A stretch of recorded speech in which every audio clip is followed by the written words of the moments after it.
Good morning! Nandito ako sa aking tanim-taniman na content. Kukuha ko ng dahon. Ito na pala anak ko. Guys, kukuha ko ng mga dahon dito. Pwede yung gulayin. Eto, gulay ko to.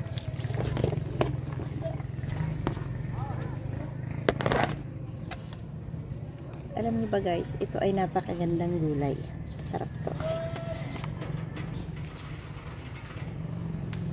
Ito ang tawag sa amin. Ewan ko kung anong tawag sa inyo. Basta ito sa amin ay talinum. Ito ay pinigisa ko sa sardinas.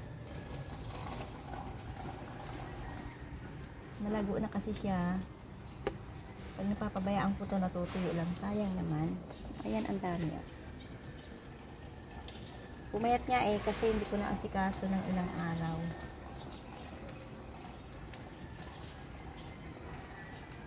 Sa amin sa probinsya, ito ang turing namin dito ay damulaan.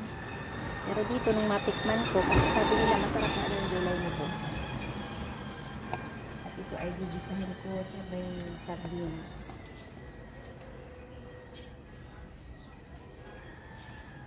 Malaking bagay ito sa akin.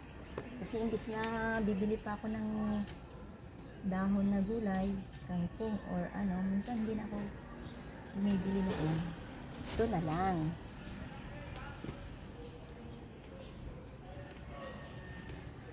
Ayan. Diba nakakarami na ako?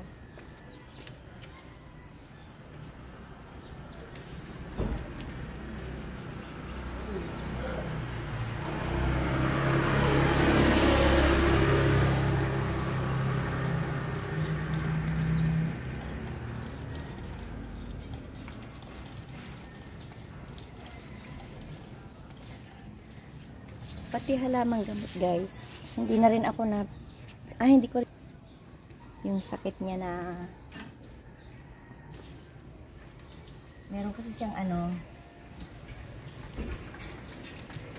siyang bato sa abdo, laging sumasakit daw, sabi niya. Ayaw niya magpa-ospital, ayaw pagka dadalhin ko na sa ospital, ayaw niya, lagi kami nagtatalo. Hanapan ko na lang daw siya ng ganito. Marami akong ganito, kaya nga naubos na dahil hinarvest ko na dahil sa kanya. Kaya ayun, pinainom ko yun tuwing umaga. Gumaling siya, wala nang sumasakit.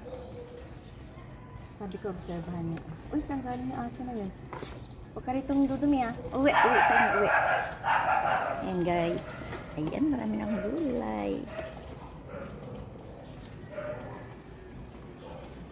Ako ay uuwi na. Marami ng gulay. Ay